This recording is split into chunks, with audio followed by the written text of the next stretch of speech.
26절 말씀입니다.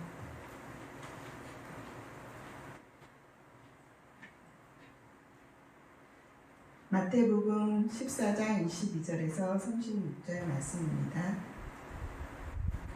예수께서 즉시 제자들을 재촉하사 자기가 무리를 보내는 동안에 배를 타고 앞서 건너편으로 가게 하시고 무리를 보내신 후에 기도하러 따로 산에 올라가시니라. 저물매 거기 혼자 계시더니 배가 이미 육지에서 수리나 떠나서 바람이 거스름으로 물결로 말미암아 고난을 당하더라.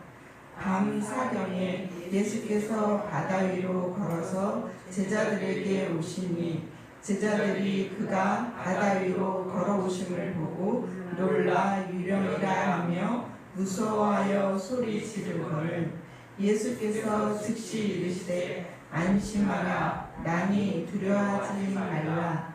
베드로가 대답하여 이르되 주여 만일 주님이시거든 나를 명하사 물 위로 오라 하소서 하니 오라 하시니 베드로가 배에서 내려 물 위로 걸어서 예수께로 가되 바람을 보고 무서워 빠져가는지라 소리질러 이르되 주여 나를 구원하소서 하니 예수께서 즉시 손을 내밀어 그를 붙잡으시며 이르시되 믿음이 작은 자여 왜 의심하느냐 하시고 배에 함께 오르매 바람이 그치는지라 배에 있는 사람들이 예수께 절하며 이르되 진실로 하나님의 아들이로소이다 하더라.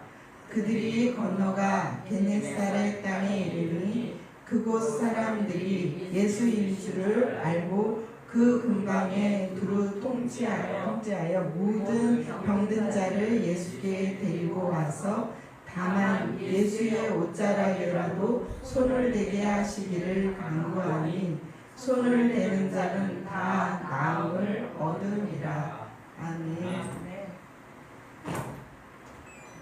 저는 어려서부터 물을 참 좋아해요. 저희 엄마가 갓난아이 때도 물에다가 넣으면 내가 잠이 들 정도로 물을 좋아한다고 하더군요. 그래서 저는 제가 기억하는 한에 있어서 제일 좋아하는 게 물이긴 해요. 여자하고 수다 떨어서 대화하면서 마음이 풀리기도 하고 스트레스 풀리는 사람들도 있는데 저는 물놀이를 하면서 좀 한 해의 스트레스를 좀 푸는 스타일이거든요. 그래서 해마다 이때쯤이면 제가 물속에서 놀고 있었어요.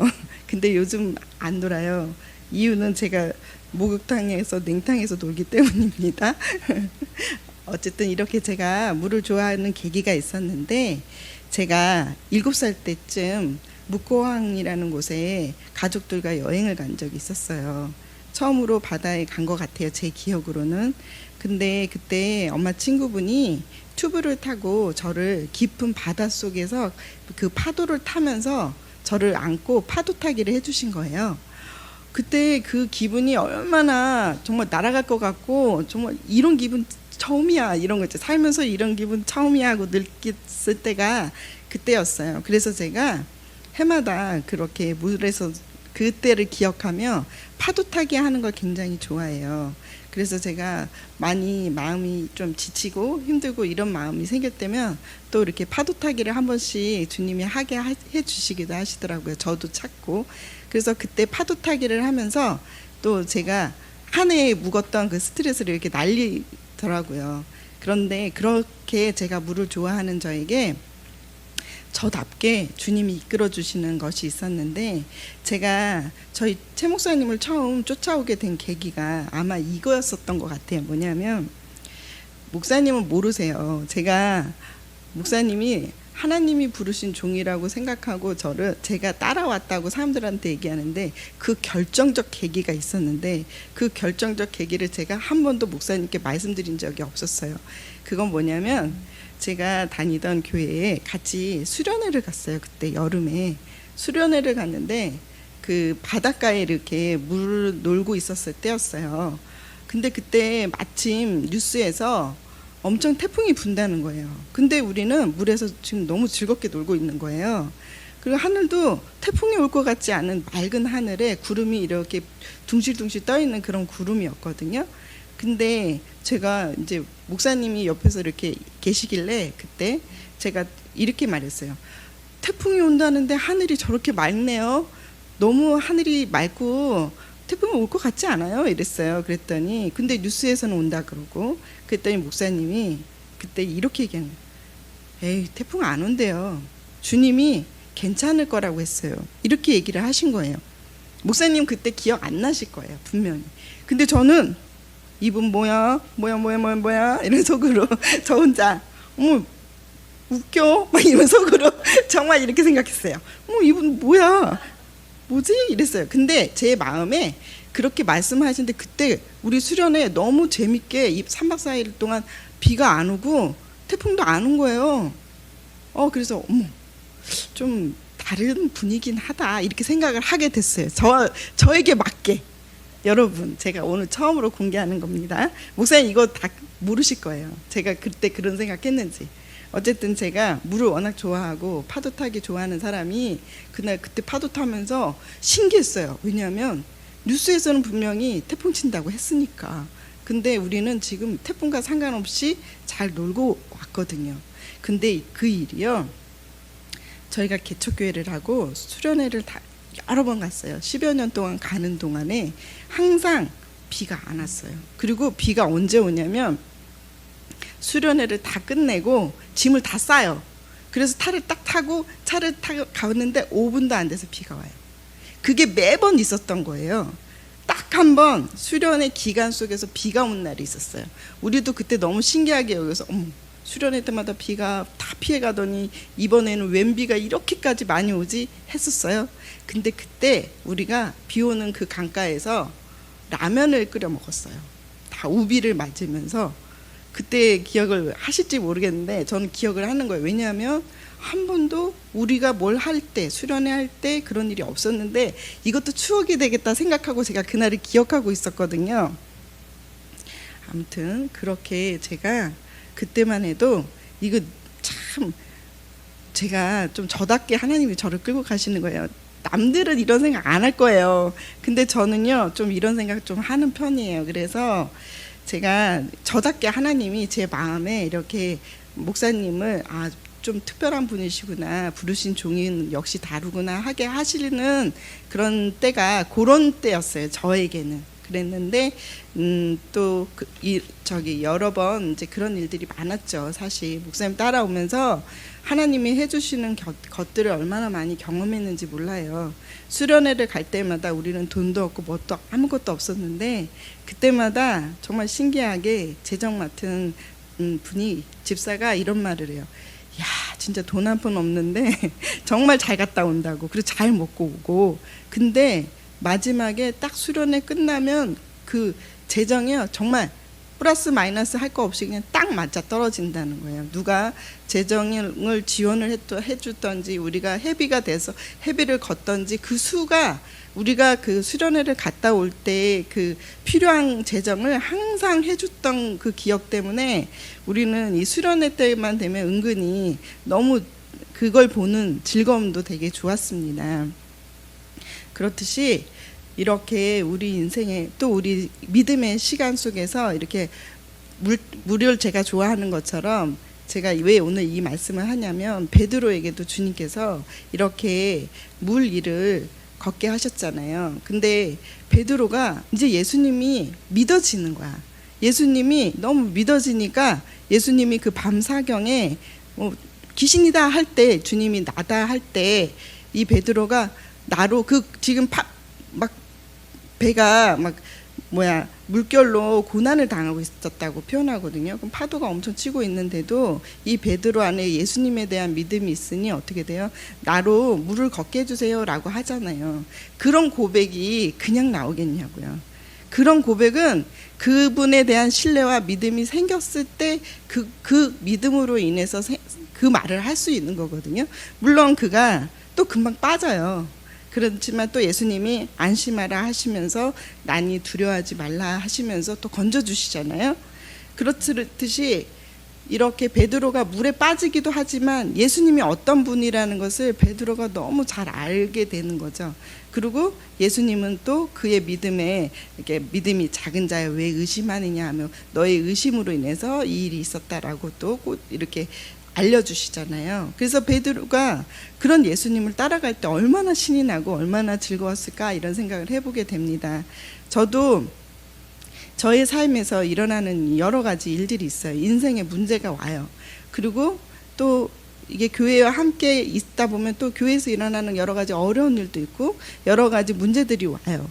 근데 그 문제 속에서 제가 처음에는 제 문제 푸느라고 바빴거든요. 십자가에서 내가 살고 내가 죽고 이거 죽고 예수님으로 사는 게 어떤 거지? 난 정말 잘 모르겠어 라고 할 때에 저는 그냥 목사님이 하시는 거 보고 지켜보면서 따라가는 것밖에 할 수가 없었어요.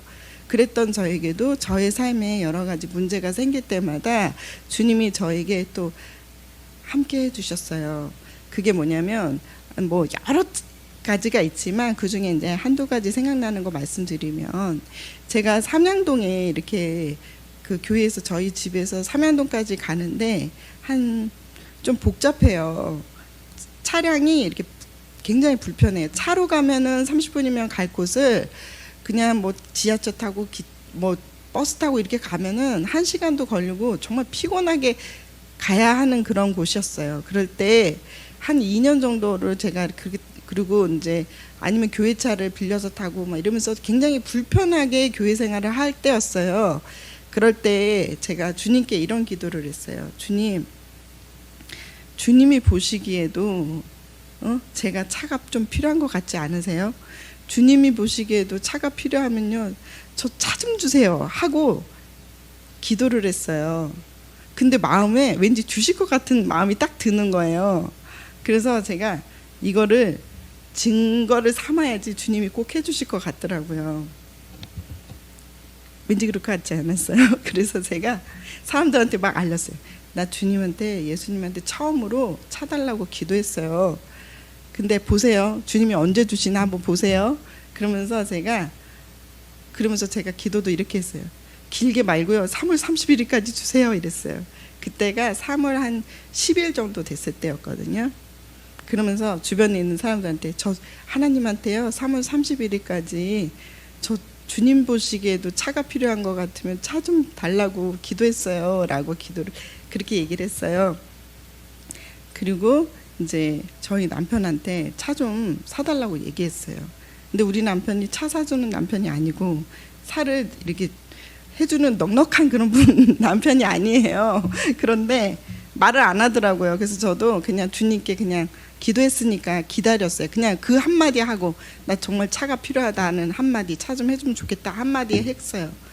그랬는데 정말 거짓말같이 하나님께서 3월 31일 날 그 주차장에 차가 딱 온 게 아니라 4월 1일 날 딱 주차장에 그때 레이였거든요. 레이가 딱 도착한 거예요. 저 타라고.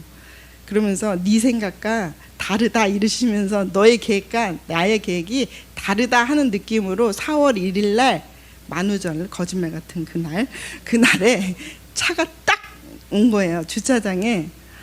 그래가지고 제가 그때 너무너무 기뻐했었어요. 왜냐하면 저희 남편이 그렇게 호락호락하는 사람이 아닌데 그 남편의 마음을 만져줘서 차를 보내준 거잖아요. 근데 저는 주님하고 이 관계가 있으니까 주님이 해주실 거를 믿는 믿음을 주셨고 또 주님이 주실 것을 제 마음에 뭔가 주실 거라는 어떤 확실히 좀 주셨기 때문에 사람들한테 막 일부러 간증 삼아 3월 31일 날 보자 했는데 정말 제가 4월 1일 날 딱 차를 타고 딱 교회를 갔더니 사람들이 얼마나 놀랬겠어요. 그쵸? 그때 제가 정말 뿌듯했어요. 그러면서 이런 일이 나에게도 일어나는구나. 감사하다.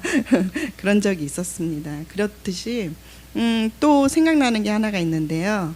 제가 미국 갔다 때 그날 미국 비행기 타는 날 그날은 저는 잊을 수가 없어요. 아무리 잊고 싶어도 잊을 수가 없는 일이 제가 미국 간다면서 비자를 준비하지 않았잖아요. 여러분도 아시다시피 제가요 그렇게 뭘 모자라는 사람이에요. 그리고 선교사님이 분명히 저한테 비자 했냐고 체크를 했거든요. 그 저는요 비행기 표가 먼저 왔기 때문에 비행기 끊었다는 얘기를 들으니 비자도 되는 건 줄 알았어요. 정말 제가 이렇게 무식하답니다. 그런 무식한 제가 그날 그 1시 30분 비행기를 타러 딱 갔는데 11시 반에 딱 갔는데 비행기가 발권이 안 되는 거예요. 아니 이게 무슨 일이야 이랬는데 세상에 거기서 가끔씩 오던 어떤 송 권사님을 거기서 만나게 됐잖아요. 그 송 권사님이 혼자 오시지 않고 옆에 있는 어떤 권사님 두 분인가 세 분이 같이 왔어요. 그러면서 제가 발권 안 되니까 내가 너무 당하네 하고 비자도 안 됐으니까 이분이 저를 위해서 비자 발급하는 걸 도와줬어요. 그러면서 그분은 막 열심히 해요. 저 물어봐요. 저한테 뭘 물어보고 막 그러는데 저는 어떻게 해야 될지도 모르겠고 처음 있는 일이고 처음 겪는 일이니까 제가 뭘 알겠어요. 그냥 답변을 하는데 그 비자 그 서류를 그분이 다 해주셨어요. 그 자리에. 근데 그분이 저한테 그러고 이거 안 돼요. 한 일주일 걸리니까 그냥 항공권 취소하세요. 계속 그러셨어요. 근데 제가 고집을 피우면서 안 돼요. 저 혼자 미국에 못 가요. 선교사님이랑 같이 가야 되니까 저 같이 갈래요. 이랬어요. 그랬는데 정말 기적같이 어떤 분이 오더니 1시간 연장됐으니까 하던 거 마저 하세요 이러고 가시는 거예요. 그래서 저는 그분이 그렇게 말을 했으니까 이 일이 되게 쉬운 일이고 예사로운 일이구나, 그냥 이런 일들이 있는 거구나 라고 생각을 했어요.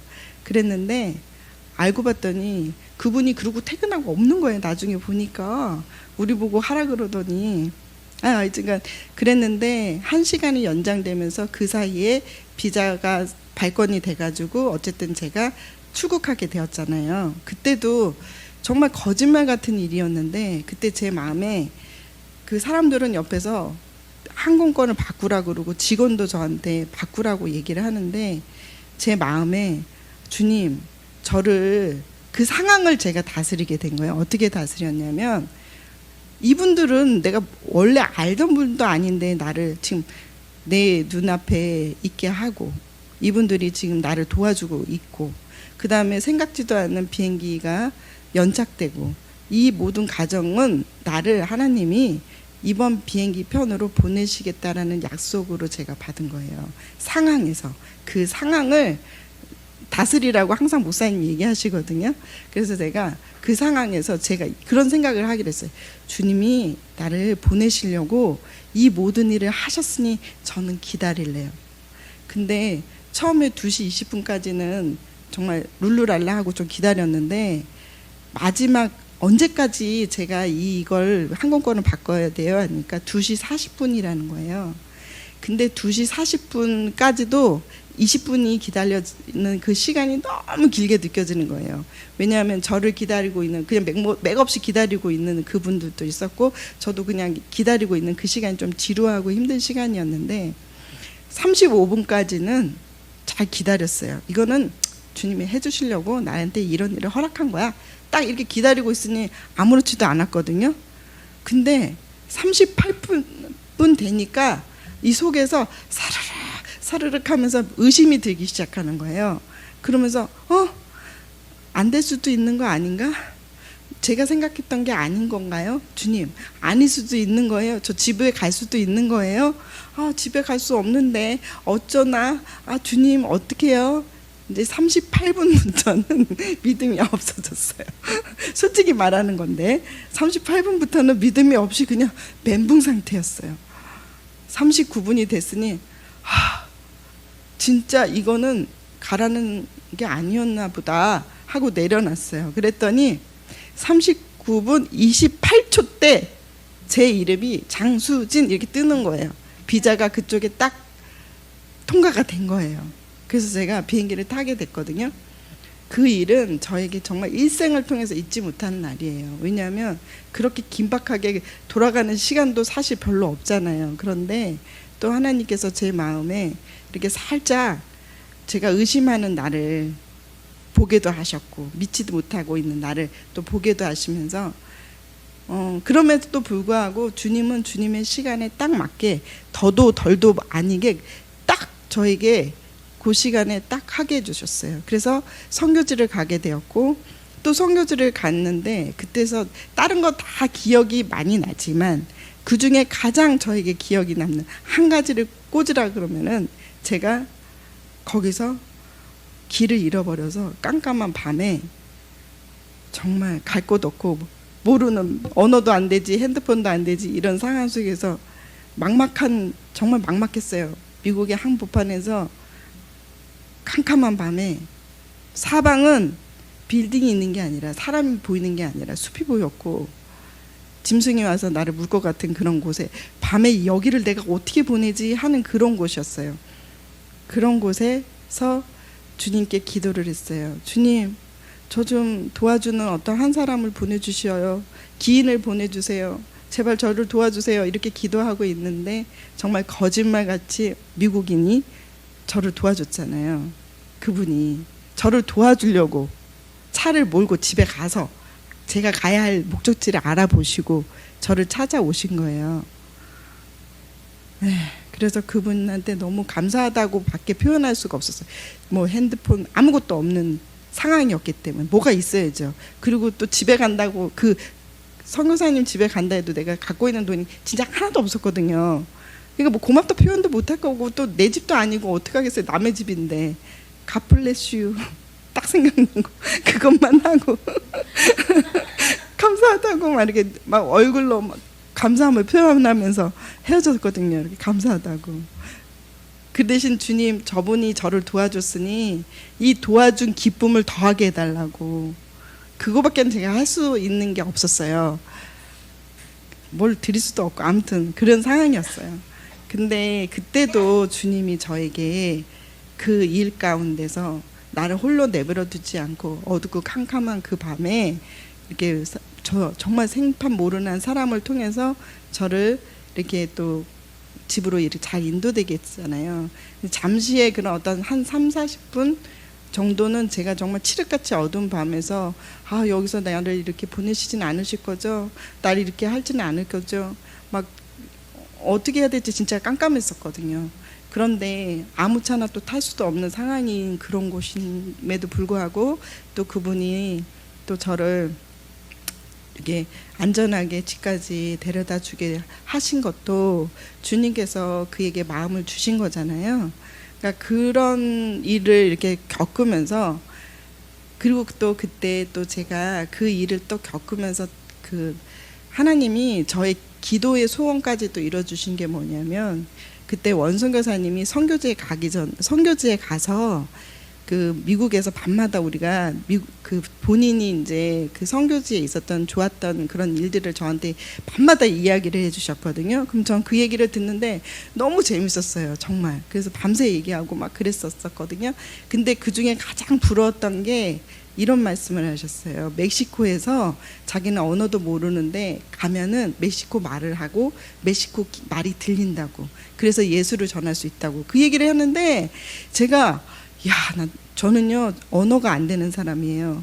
저는 한국말도 안 되는 거 아시죠? 한자도 못 외우는 사람인데 어쨌든 기억력도 없고 그러는 제가 어떻게 모국어처럼 말을 하는데 들린다고 그 얘기를 하는데 제가 그때 기도했거든요. 그 얘기 들으면서 하나님 저한테도 좀 그런 일이 있었으면 좋겠어요. 저 말 못하는 사람인데 말하고 예수를 전하고 그런 사람이 됐으면 좋겠어요 라고 얘기를 했는데 그때 그 캄캄한 밤에 길을 잃어버림으로 인해서 그 미국인과 독대하면서 뭐 랭귀지 말로 바디 랭귀지로 말을 했지만 그쵸? 제가 뭐 영어로 유창하게 얘기했어요. 제가 얼굴로 불쌍하게 얘기를 했겠죠? 불쌍하게 도와달라고 헬프미 밖에 할 수 없었거든요. 근데 그 사람이 다 알아듣더라고요.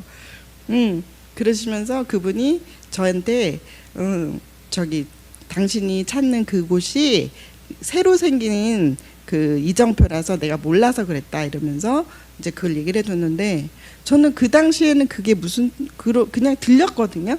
근데 나중에 생각해 보니까 미국인이 말한 걸 내가 어떻게 들을 수 있었을까라고 생각해 보니 잠시 그 맛을 본 거예요. 하나님이 이렇게 열어주시면 들릴 수도 있는 거구나라는 거를 알게 하신 거예요. 그 맛을 본 것도 너무 감사한 거예요.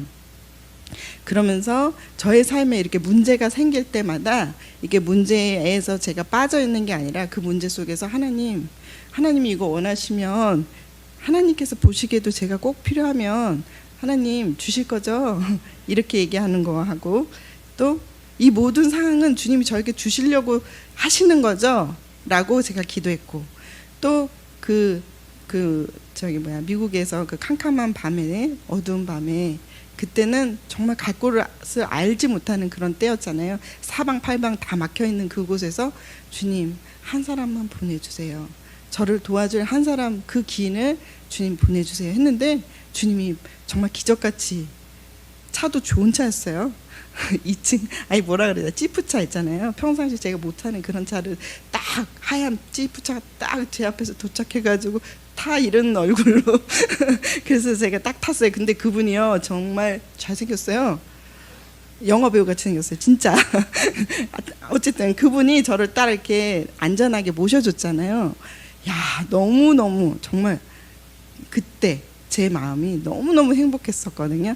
하나님께서 제 기도를 이렇게 다 들어주시고 지켜주시고 보호해주시고 인도해주신다는 게, 그게 그냥 성경에만 일어나는 일이 아니라 삶에서 이렇게 현장에서 이렇게 느끼게 하시니까, 제가 자신 있게 저의 삶에 일어난 일만이 아니라 제가 또 함께 제가 가고 만나는 사람들에게도 당신과도 함께하는 그 하나님이 나에게만 해주신 게 아니라 당신에게도 나처럼 순간순간, 위험한 순간, 어떤 그런 일들 가운데 주님이 함께 하실 거라는 것을 이렇게 자신 있게 전할 수 있게 되어서, 그게 가장 큰 은혜인 거예요. 제가 그랬잖아요, 아까 파도 타기 좋아한다고. 근데 우리의 삶에도 이렇게 믿음의 시간을 이렇게 가다 보면 영적 침체도 오고, 또 인생의 문제에도 우리가 빠지기도 되고 그렇게 돼요. 그런데 주님께서 이 십자가를 통해서 저에게 알려주신 것은 바로 뭐냐면, 물에도 처음에 물에 우리가 구원받는 거는 물 가운데서 건져진 것 같은 똑같은 구원이거든요. 그런데 이 물에서 우리가 제자에게는 이 파도를 타는 것처럼 영적 파도 타기를 하게 하시더라고요. 처음엔 꼬르륵꼬르륵하고 밑에 쳐 들어가고 의심으로 제가 물속에 빠진 것을 경험하기도 하고, 또 물이 무섭기도 해요. 그런데 하나님께서는 전 지금도 사실은 물을 그렇게 좋아하는 사람 치고 수영도 못하고요. 수영 못해요. 튜브만 있으면 돼요. 아니면 이거 진짜 구명조끼만 있으면 어디든 가요. 근데 나중에 알고 봤더니, 저는 제가 물에 빠지는 것만 걱정했는데 알고 봤더니 물속에는요 우리가 보이지 않는 물뱀도 많대요. 그런데 주님께서 그렇게 저를 보호해 주셨다는 건 생각은 못하고, 저의 즐거움으로 그렇게 구명조끼 있고 또 튜브만 있으면 물을 만난 것처럼, 내 세상을 만난 것처럼 제가 막 헤엄치고 막 그렇게 살았거든요.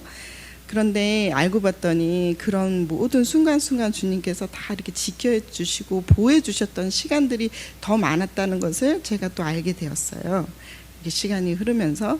그런데 그렇게 물타기 하고 그 튜브가 있으면 어디든지 얼마나 깊든지 안전하잖아요. 안전함을 경험하고, 오히려 우리가 물에서 엄청 뭐라 그래야 되나요? 물을 무서워하지 않잖아요. 그렇게 구명조끼가 하나만 딱 입고 있으면 물에 들어가든 나오든 뭐 죽을 걸 걱정하지 않고, 우리가 어때요? 너무 신나고 전 즐겁거든요. 그 물속에 있는 그 시간이. 그런 것처럼 주님이 우리의 안전함이 되고 주님의 구원자가 되심을 믿으면, 우리가 어느 속에 물에 빠지든 올라가든 뭐 하든 항상 주님이 함께 하신다는 걸 알기 때문에, 이게 마음이 이렇게 뭐라 그래야 되나요? 안전해요. 안전하다는 게 너무 감사한 것 같아요. 안전하게 인도해 주실 것을 믿는 믿음이 이런 시간을 통해서 하나님이 저에게 주신 거예요. 그래서 이 파도 타기처럼 영적 파도 타기 할 때가 있어요. 갑자기 막 생각지도 않은 파도를 먹기도 하고, 막 또 파도 속에, 물 속에 또 잠겨 있는 것처럼 죽은 것만 같은 그 시간도 사실 보내기도 해요. 그런데 수영을 배우려면 먼저 잠수 타는 거 먼저, 물속에서 잠수하는 거 먼저, 물을 무서워하지 않는 거 먼저 이게 배우게 하잖아요. 그런 것 같아요. 전 몰라요. 수영 못하기 때문에 모르는데, 수영장에 몇 번 제가 그 수영을 배워보려고 갔는데, 가면 그거부터 해요. 물에서 잠수 타기, 물에서 그 물속에서 이렇게 숨 쉬는 거 이런 거를 배우잖아요. 거기까지만 배우고 그 다음을 못 배워요, 제가 항상. 그래서 거기까지이지만 이 물타기에서 제가 물을 탈 때 너무 기분 좋고, 그런 이유가 내가 지금 구명조끼를 입고 튜브를 타고 있고 내가 지금 안전장치에 있으니까 물놀이도 즐겁고 재밌는 거지.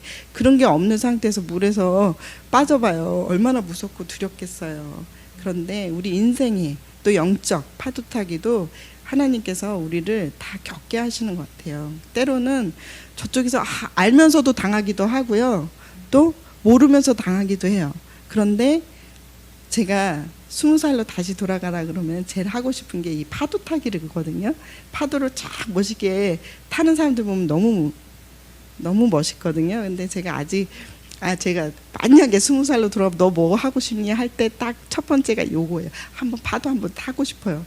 근데 지금은 그런 몸도 안 되고 하지만 이 영적인 세계에서도 이런 저의 삶에 일어난 것처럼 우리 안에 문제가 항상 와요. 파도 타기처럼. 그런데 그럴 때 주님을 믿고 주님이 물 위로 오라 그러잖아요. 근데 왜 우리가 물 속에서 잠길 때가 있고 물에 허우적허우적 대고 있냐면, 우리가 결국은 주님을 보지 않기 때문이에요. 주님을 보고 주님을 믿고 주님을 신뢰하는 마음을 갖고 주님을 계속 보고 있으면 파도가 더 센 파도를 오히려 기다리기도 하잖아요. 파도 타기 잘하는 사람은 엄청 큰 파도도 파도 타려고 목숨까지 내걸는 사람들도 본 적 있거든요. 어떤 사람이 그 파도를 기다리는 그 즐거움 때문에 온몸이 부서진 사람을 봤어요, 제가. 근데 그 사람이 소원이 뭐냐 했더니 다시 그 파도에 가서 그 파도 타기를 하는 거라고 하더라고요. 그래서 진정한 파도 타기이구나 이렇게 생각을 했었는데, 우리가 이렇게 예수님께서는 우리를 제자로 가고 있는 우리에게 그런 마음을 주님께서 원하시는 것 같습니다. 물 위로 오라, 물 위로. 우리가 사는 이 거친 세상에서 사려 하지 말고 세상을 버리고 주님을 따르는, 그래서 주님이 주시는 은혜로 말미암아 살아가게 하시려는 거거든요. 그렇게 되면은 우리가 물속에 있어서 허적대고 힘들었던 그 모든 것도 사실 이게 별게 아니구나, 이것이 나를 어떻게 하지 못한다라는 것을 알게 되죠. 저는 주님이 그러시잖아요. 십자가에서 돌아가시면서 성령을 너에게 보내주신다 했잖아요. 보이는 예수님이 이제 보이지 않는 성령님을 통해서 우리와 함께 하시는데, 우리의 모든 삶에서 그 성령께서, 예수님이 눈에 보이시는 것처럼 성령께서 살아계셔서 내 안에 역사하시고 나의 삶에서 주관하여 계시고 내 삶의 주인 되어주시고 나를 인도하시는 그 분을 믿는다 그러면은 우리 주님께서는 꼭 그렇게 얘기하는 거예요. 눈앞에 보이는 것처럼 믿느냐, 꼭 이렇게 얘기하시는 것 같아요. 제 삶에 이렇게 들여다보면, 너 지금 이 순간에도 나를 믿니? 이 순간에도 너는 나를 신뢰하니? 하는 것 같아요. 그래서 저는 그래서 이제는 저의 삶에 어떤 문제가 오는 게 그 모든 문제 속에 죽음조차도 주님이 함께 하시면 우리는 죽어도 죽는 게 아니잖아요. 영원한 시간 속에 우리가 있기 때문에 오히려 죽음의 문제도 받아들일 수 있는 우리가 되는 거예요. 가장 큰 문제도. 그런 것처럼 하나님께서 우리 이 제자들에게 그 믿음 주시려고 물 위로 오라고 하시는 것처럼 우리가 우리 스스로는 갈 수 없죠. 그러나 주님이 함께 하신다면 어떠한 상황, 어떠한 일을 만난다 하더라도 그 속에서 주님이 손 내밀어 주시고 손 잡아 주시는 주님을 경험한다 그러면 우리 어떤 곳에 있어도 괜찮아요. 그게 무엇이 되든 다 괜찮아요. 그렇지 않을까요? 전 그게 너무 감사한 거예요. 목사님이 이런 얘기를 하시더라고요. 우리 교인들이 캄보디아를 선교지를 갔었는데 그때 비행기, 저는 그때 안 갔거든요. 그런데 그때 비행기가 바람이 엄청 불었대요. 그래 막 비행기가 막 흔들렸다대요. 근데 목사님이 이렇게 말씀하셨대요. 내가 아직 죽을 때가 안 돼가지고 난 아직 사명이 있어서 우리 안 죽으니까 걱정하지 말라고 딱 그렇게 말씀하셨다고 그러더라고요. 그리고 그러니까 그런 믿음이 있는 거예요. 죽어도 살아도 주님께서 인도하시니까. 그렇죠? 그러니까 그렇게 자신 있게 걱정하지 말라고, 어떤 상황에서도 이렇게 말할 수 있는 것처럼 우리가 믿음의 사람이라면 그 세상 문제를 가지고 힘들어하는 사람들에게 우리가 이걸 전해야 될 것 같아요. 그들에게 진짜 믿음이 뭔지를 우리가 보여주고 그들에게도 하나님이 인도하신다는 것을 알게 해주는 역할을 우리가 해야 된다고 저는 생각합니다.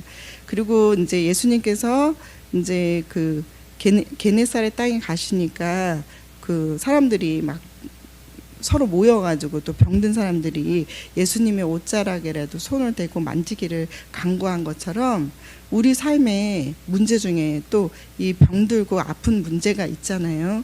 그런 문제들이 우리가 제자로 갈 때 내 몸의 문제도 물론 주님께서 치료해 주시지만 또 우리가 초대하는 예수님을 믿으라고 십자가 복음으로 전하는 그들에게도 그들에게 일어나는 모든 병마의 문제도 우리가 함께 짐을 지어 갈 때 그들에게도 하나님이 또 역사를 해주시잖아요. 성령으로 치료도 해주시고 또 그들에게 맞는 그런 어떤 치료법을 하나님이 허락해 주세요. 손을 대어서 치료하기도 하지만 또 선포하면서 기도하기도 하고 그렇지 않나요?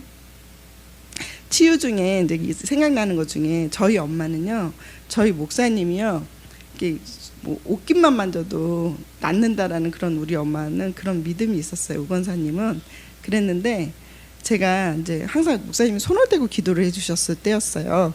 그럼 내가 괜찮아지고 그랬었는데 어느 날 우리 가족끼리 여행을 갔는데 제가 심하게 아팠어요. 그랬는데 이제 심하게 아프고 집에로 왔는데 엄마 나 너무 아팠어 그랬어요. 했더니 우리 엄마가 하는 말이 야 그럴 때 목사님한테 기도하라고 그러지 기도 받지 그랬어 이러는 거예요. 그래서 제가 엄마 당연히 그랬지. 그래서 목사님한테 문자로 기도해 주세요 했지. 그래서 그렇게 해서 안 된 거야. 그래서 왜 그럼 어떻게 해야 되는데 그랬어요. 했더니 우리 엄마가 하는 말이 야 전화를 해서 목사님 목소리를 들어야지. 목사님의 목소리를 통해서 내 목사님 목소리가 전파를 타고 들어가서 그 목소리의 기도를 받으면서 너가 낫는 거야. 너 그거 안 해봤지? 이러는 거예요. 그래서 제가 알아서 다음에는 한번 그렇게 해볼게 그랬어요. 근데 어떻게 됐을까요? 그런 일이 있었을까 없었을까? 있었어요.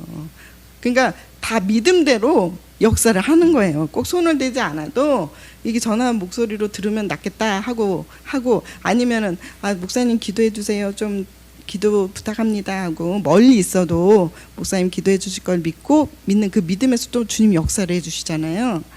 그런 것처럼 이제 우리의 그 믿음은 또 차원을 어떨 때는 요렇게 어떨 때는 저렇게 하면서 하나님이 우리를 차원이 다르게 이렇게 또 끌고 가시기도 해요. 그러면서 우리를 결국은 이 영적 파도 타기처럼 진짜 믿음에 이르도록 주님 원하시는 무리로 오라, 어떤 상황에서도 괜찮다 하는 그런 믿음 주시려는 거잖아요. 최근에 그 윤건사님이라고 청신경조 종 병명 이름이야 이거야. 청신경조 종 죄송합니다. 제가 이 발음을 잘 못합니다. 청신경조종이라는 종양이 기에 있어요.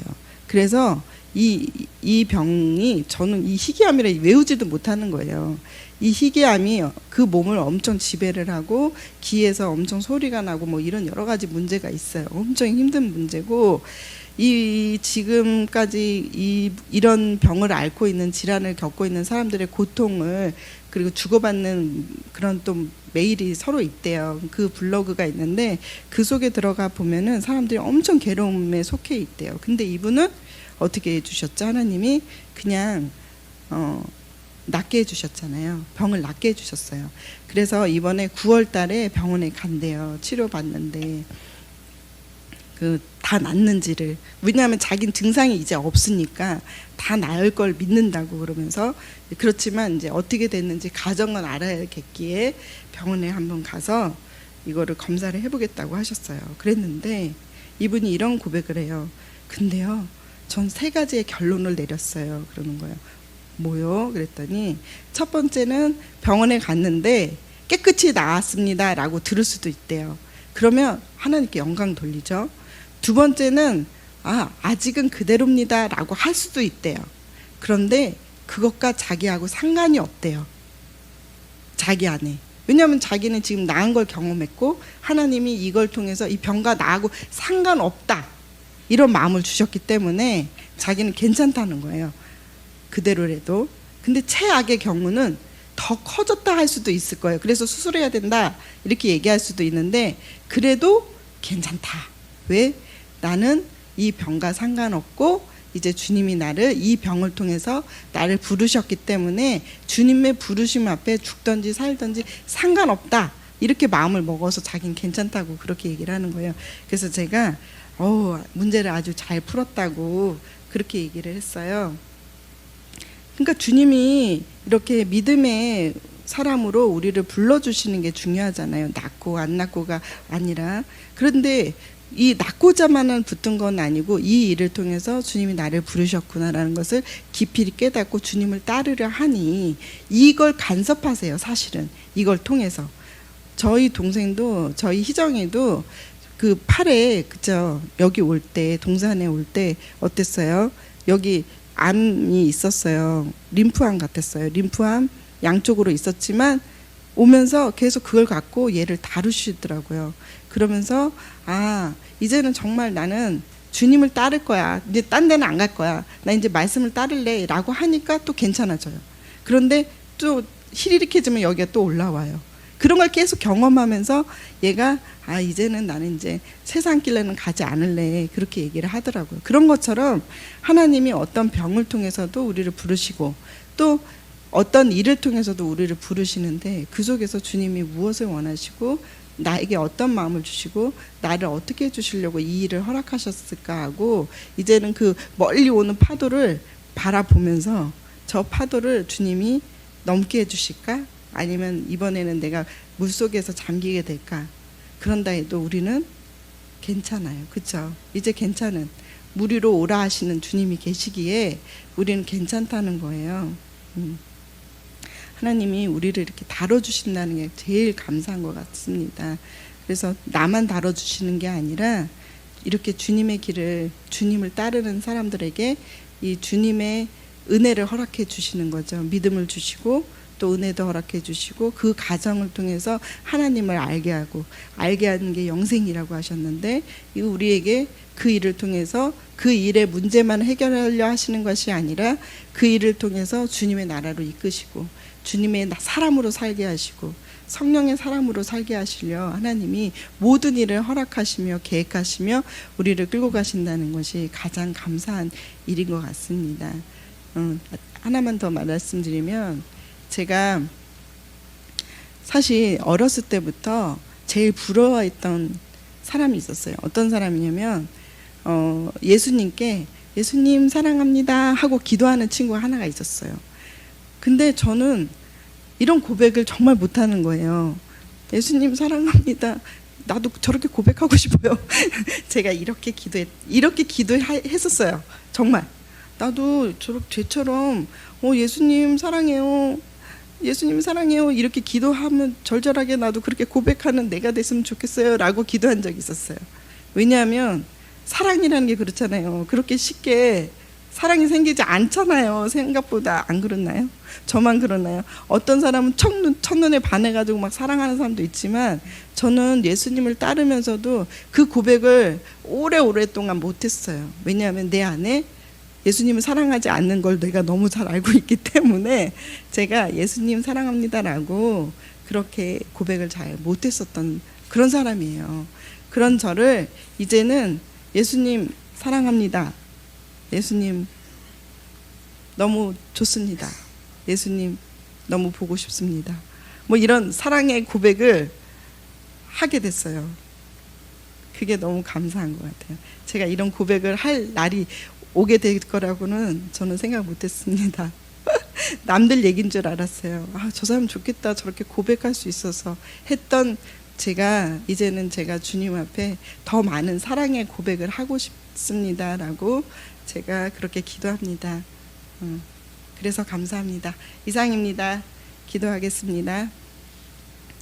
사랑이 많으신 하나님 아버지, 우리의 삶 가운데 늘 역사해 주셔서 우리를 주님의 길로 주님의 사랑 안에 거하게 하시고 그 사랑을 깨닫게 하시고 그 사랑 안에 살게 해주시는 주님 감사드립니다.